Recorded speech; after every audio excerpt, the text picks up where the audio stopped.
قرآن مجید کی تلاوت، ترجمہ، تفسیر، حدیث، نعتیں، تجوید، گرامر کے لیے اس چینل کو سبسکرائب کریں، ویڈیو کو شیئر کریں اور لائک کریں۔ نحمدہ و نصلی علی رسولہ الکریم، اما بعد، فاعوذ باللہ من الشیطان الرجیم، بسم اللہ الرحمن الرحیم۔ آج کا ہمارا موضوع گفتگو ہے حضرت فاروق اعظم حضرت عمر رضی اللہ تعالیٰ عنہ کے حالات زندگی۔ آج ہم حضرت فاروق اعظم کے خاندان، ولادت باسعادت، بچپن اور تربیت، شادیاں، قبول اسلام، غزوات میں شرکت، ہجرت، بیعت، خلافت، عدل فاروقی، خدمات فاروقی اور ان کی وفات کے موضوع پر روشنی ڈالیں گے۔ حضرت فاروق اعظم کا خاندان۔ حضرت عمر فاروق رضی اللہ عنہ حجاز کے بہت ہی ممتاز خاندان قریش کی مشہور و معروف شاخ بنو عدی سے تعلق رکھتے تھے، جو سارے حجاز میں عزت و وقار کی نظروں سے دیکھا جاتا تھا۔ 8ویں پشت میں آپ کا نسب بھی فخر کائنات آقا نامدار حضور تاجدار مدینہ صلی اللہ علیہ وآلہ وسلم سے ملتا ہے، جو آپ کے لیے فخر و امتیاز کا باعث ہے۔ اس طرح آپ کی والدہ ماجدہ کے رشتے سے ابو جہل آپ کا ماموں تھا، جو مشہور عدو اسلام ہونے کے علاوہ قریش کا بہت باوقار اور صاحب اقتدار سردار تھا۔ حضرت فاروق اعظم کی ولادت باسعادت پر روشنی ڈالتے ہیں۔ آپ کی ولادت باسعادت ہجرت نبوی سے 40 سال قبل اور حضور صلی اللہ علیہ وآلہ وسلم کی ولادت باسعادت سے 13 سال بعد ہوئی ہے۔ گویا حضرت عمر رضی اللہ عنہ عمر میں بھی حضور صلی اللہ علیہ وآلہ وسلم سے چھوٹے تھے۔ حضرت عمر کا بچپن کیسے گزرا اور ان کی تربیت کیسی ہوئی، اس موضوع کو ڈسکس کرتے ہیں۔ سن شعور کو پہنچتے ہی فن سپاہ گری، علم انصاف کے ساتھ حضرت ابو قحافہ نے آپ کو اونٹ چرانے کا کام بھی سکھایا تھا، کیونکہ قدرت نے ان کو امت کی گلہبانی کے لیے چن لیا تھا۔ اس لیے آپ نے اس فن میں بھی کمال حاصل کیا، جو عرب میں شان امارت و ریاست کا مظہر تھا۔ چونکہ آپ بلا کے زور اور عرب کے مانے ہوئے پہلوان تھے، اس لیے آپ اپنی جسمانی طاقت کی نمائش ملک کے تمام نامور باکمال اہل فن کے سامنے جبل عرفات کے سالانہ میلہ میں کیا کرتے تھے، جس میں آپ کے مقابلے میں ٹھہرنے کی پورے عرب میں کسی کو ہمت نہ ہوتی تھی۔ شاہ سواری میں آپ کی یہ حالت تھی کہ دوڑتے ہوئے گھوڑے کے کان پکڑتے اور اچھل کر اس کی پیٹھ پر اس طرح بیٹھ جاتے تھے کہ یہ بھی گھوڑے کے جسم کا کوئی حصہ ہے۔ شریر اور منہزور گھوڑے ان کی صورت دیکھتے ہی ٹھیک ہو جاتے تھے۔ حضرت عمر رضی اللہ عنہ کی شاہ زوری کا یہ عالم تھا کہ بڑے بڑے نامی پہلوان حضرت فاروق اعظم رضی اللہ عنہ کے مقابلہ میں آنے سے ڈرتے تھے۔ شادیاں۔ حضرت عمر فاروق رضی اللہ عنہ نے اسلام لانے سے پہلے 3 شادیاں کی تھیں۔ پہلی شادی مغون حبیب کی بیٹی زینب سے کی تھی، جن کے بطن سے عبداللہ، عبد الرحمن اور حضرت حفصہ رضی اللہ عنہ پیدا ہوئے۔ حضرت حفصہ کو ام المومنین ہونے کا شرف حاصل ہوا۔ یہ بیوی اسلام لانے والوں کی صف اول میں ہیں۔ دوسری شادی آپ نے جرول خزائی کی بیٹی ملیکہ سے کی تھی، جن کے بطن سے عبداللہ پیدا ہوئے۔ ملیکہ نے چونکہ اسلام قبول نہیں کیا، اس لیے حضرت عمر رضی اللہ عنہ نے ان کو طلاق دے دی۔ حضرت عمر رضی اللہ عنہ کے قبول اسلام کا واقعہ بیان کرتے ہیں، جو کہ بہت دلچسپ ہے۔ 40 سال کی عمر میں حضور انور صلی اللہ علیہ وآلہ وسلم کی نبوت عطا ہوئی۔ آپ کے مشہور پہاڑی وعظ کے بعد قریش کی عداوت اور ایذا رسانی انتہا کو پہنچ گئی۔ سرداران قریش میں اسلام کو مٹانے کے لیے جو لوگ سب سے آگے تھے، ان میں حضرت عمر رضی اللہ عنہ کا نام بہت ممتاز تھا۔ جوش جوانی، پہلوانی، غیرت قومی کے تقاضے سے مجبور ہو کر آپ نے مسلمانوں کو ایذا پہنچانے اور ان کو دہشت زدہ کرنے کا کام اپنے ذمے لے رکھا تھا۔ لیکن آقائے نامدار نبی رحمت صلی اللہ علیہ وآلہ وسلم آپ کی مسلم آزاری کے جواب میں آپ کے مسلمان ہونے کی دعائیں مانگا کرتے تھے۔ قریش مکہ کی شدید مخالفت اور اپنی بے سر و سامانی کے باوجود اسلام عربوں کے قلوب میں جگہ حاصل کر رہا تھا۔ سرکار دو عالم صلی اللہ علیہ وآلہ وسلم کی شبانہ روز محنت، تبلیغ، استقامت، عزیمت سے اسلام پھیل رہا تھا۔ دشمن دوست بن رہے تھے، لیکن دشمنوں نے بھی اپنی سرگرمیاں تیز سے تیز تر کر دی تھیں، جن میں حضرت عمر رضی اللہ عنہ اپنے اسلام دشمنی میں نمایاں تھے۔ یہ ایک ناقابل انکار حقیقت ہے کہ اسلام کی تبلیغ میں نہ مکر و دجل کو دخل ہے، نہ جبر و سختی کو، اور لالچ کا تو یہ بھوکے بے سرمایہ بے کس تصور بھی نہیں کر سکتے تھے۔ جیسا کہ جاہل دشمنان اسلام کی تبلیغ پر اعتراض کرتے وقت کہا کرتے تھے، اگر دشمنان اسلام کا یہ اعتراض درست ہوتا تو حضرت عمر رضی اللہ عنہ کے ابتدائی حالات معلوم کرنے کے بعد ہر شخص اس اعتراض کو لغویت تسلیم کرے گا۔ حضرت عمر رضی اللہ عنہ کا بیان ہے کہ حالت کفر میں ایک روز میں نے ارادہ کیا کہ حضرت صلی اللہ علیہ وآلہ وسلم کو آج میں حرم میں نہ جانے دوں گا، لیکن میں نے دیکھا کہ نبی اکرم صلی اللہ علیہ وآلہ وسلم مجھ سے پہلے حرم میں پہنچ کر مصروف عبادت ہیں۔ میں نے آپ کے قریب جا کر دل سے کلام اللہ کی تلاوت سنی۔ میرے قلب میں خیال گزرا کہ آپ کاہن ہیں، لیکن جو ہی آپ نے یہ آیت تلاوت کی، اور نہ یہ قرآن کسی کاہن کا کلام ہے، تم بہت کم سمجھتے ہو، یہ قرآن رب العالمین کی طرف سے بھیجا ہوا ہے، اور اگر یہ ہمارے ذمے کچھ باتیں لگا دیتے تو ہم ان کا ہاتھ پکڑتے، پھر ہم ان کی رگ کاٹ دیتے، پھر تم میں سے کوئی ان کو اس سزا سے بچانے والا بھی نہ ہوتا، اور بلا شبہ یہ قرآن پرہیزگاروں کے لیے نعمت ہے۔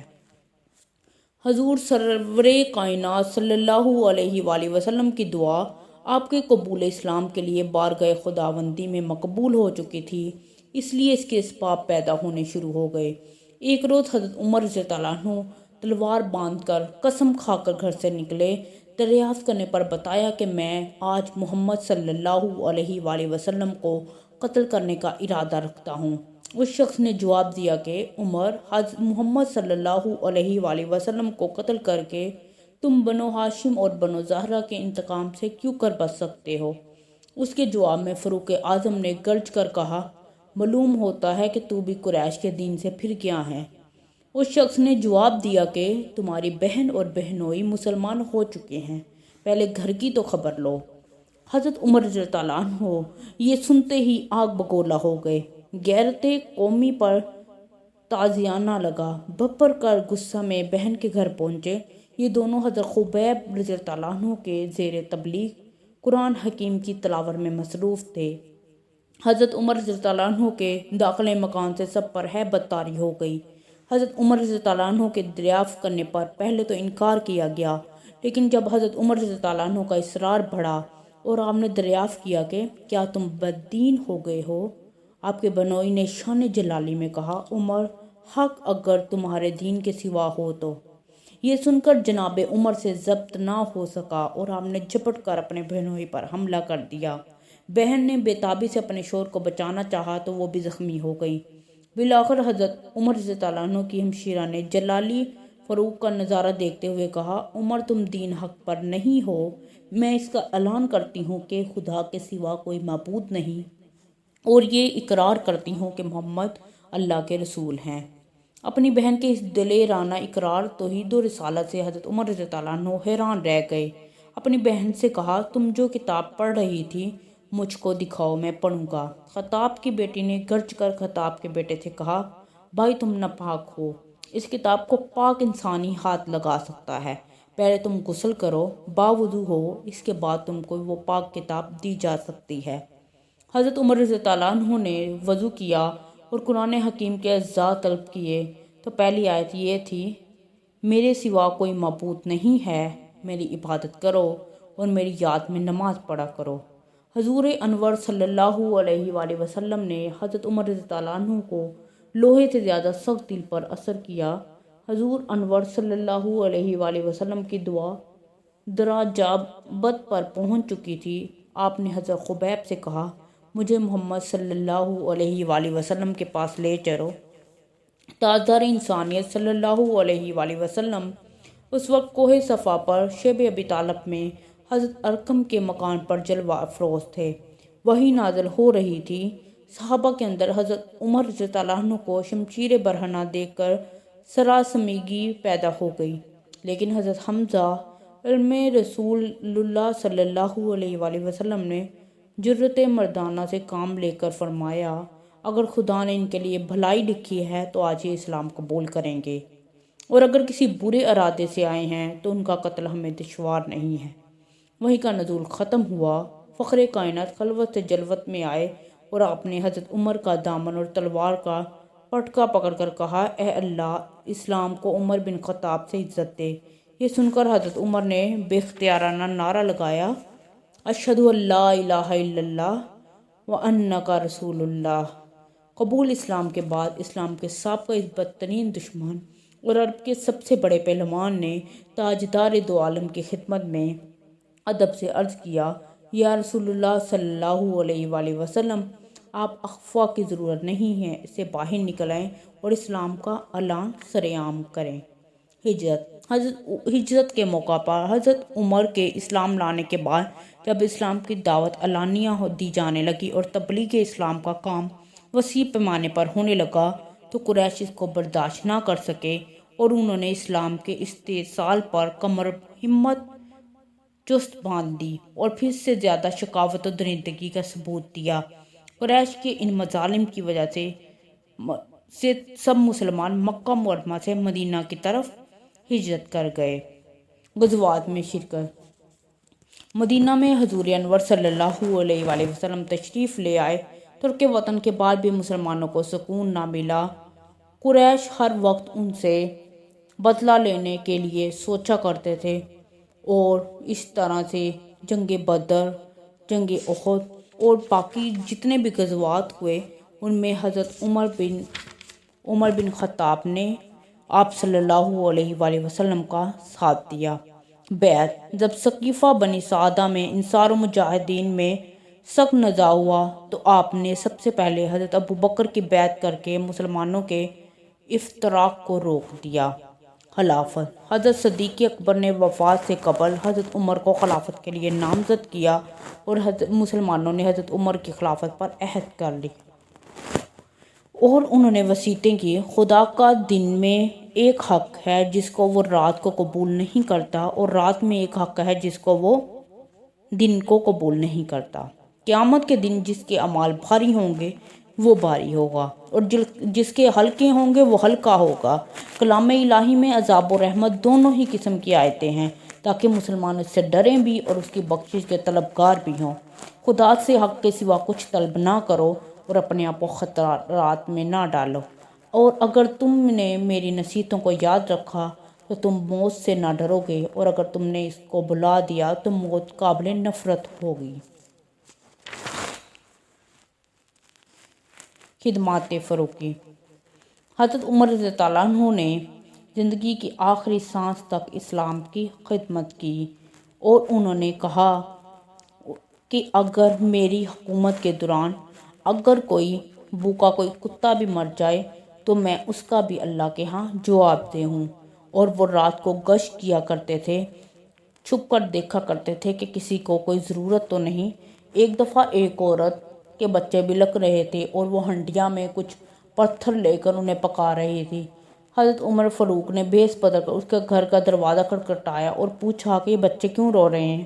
اس نے کہا کہ کھانے کے لیے کچھ نہیں ہے اور میرے بچے اس لیے رو رہے ہیں، میں کچھ پتھر کو ہنڈیا میں ایسے الٹ پلٹ رہی ہوں تاکہ بچوں کو لگے کھانا پک رہا ہے۔ آپ اس ٹائم ہی گئے اور بیت المال سے ان کے لیے کھانا کے لیے کا انتظام کیا۔ اس عورت نے کہا کہ کاش آپ عمر فاروق کی جگہ آپ یہاں پر حکمران ہوتے۔ حضرت عمر امیر المومنین نے کہا کہ کل تم میرے پاس آنا، کل تم امیر مومنین کے پاس آنا۔ جب وہ امیر مومنین کے پاس گئی تو انہوں نے پہچان لیا کہ یہ تو وہی مرد ہے جو کہ میرے گھر پر کھانا دے کر آیا تھا۔ حضرت عمر فاروق نے کیا ایجادات کی، ہم اس پر روشنی ڈالتے ہیں۔ حضرت عمر فاروق نے تراویح کو باجماعت ادا کرنے کا حکم دیا اور 20 رکعتیں مقرر فرمائیں۔ شراب پینے کی سزا 80 کوڑے لگانا مقرر فرمائے اور رشید ثقفی کے گھر کو جو فسق و فجور کا مرکز تھا جلا دیا۔ تیسرا، انہوں نے سنہ ہجری لکھنے کی ابتدا حضرت علی رضی اللہ عنہ کے مشورے کے مطابق مقرر فرمائی۔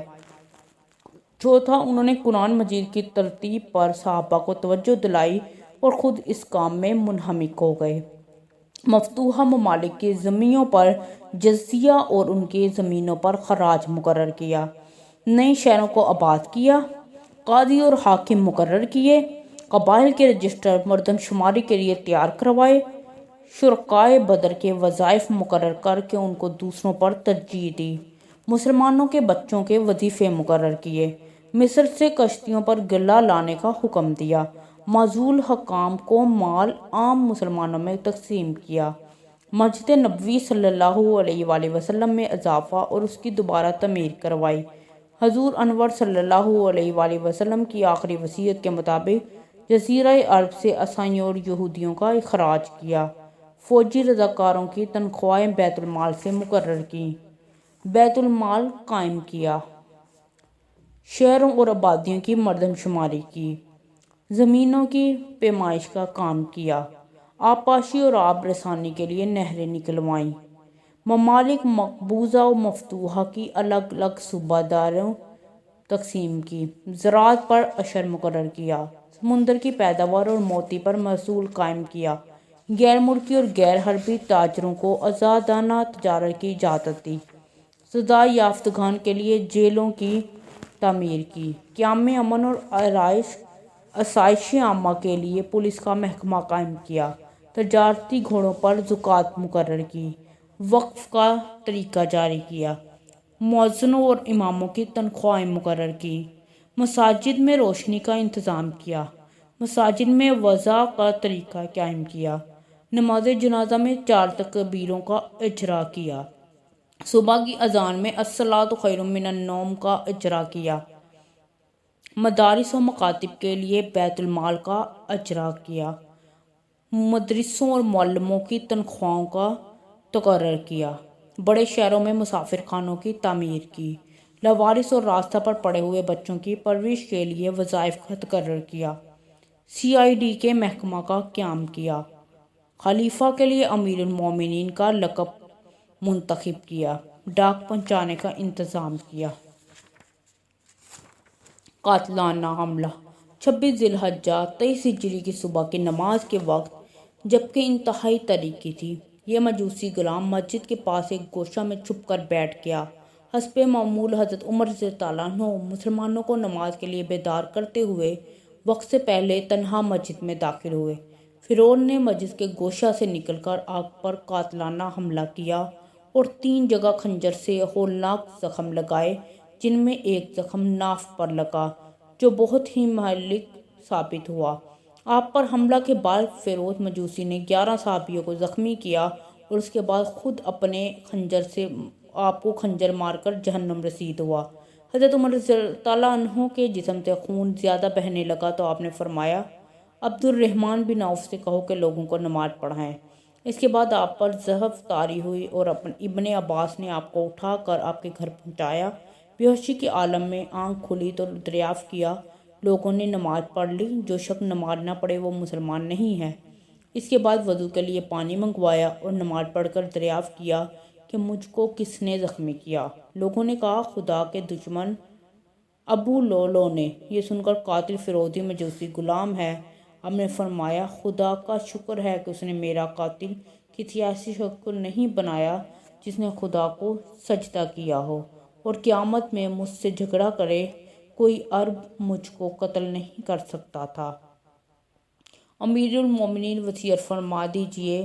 آپ نے دریافت فرمایا، مجھ پر کتنا قرضہ ہے؟ حساب کر کے عرض کیا گیا، 86,000 درہم قرضہ ہے۔ آپ نے فرمایا، اگر عمر کا اور اس کے اہل و عیال کا مال اس قرض کی ادائیگی کی کفالت کرے تو خیر، ورنہ پھر خاندان بنو ادی سے، اور اگر اس کے بعد بھی باقی رہے تو خاندان قریش سے لے کر قرضہ ادا کرا۔ السلام علیکم۔ اوکے۔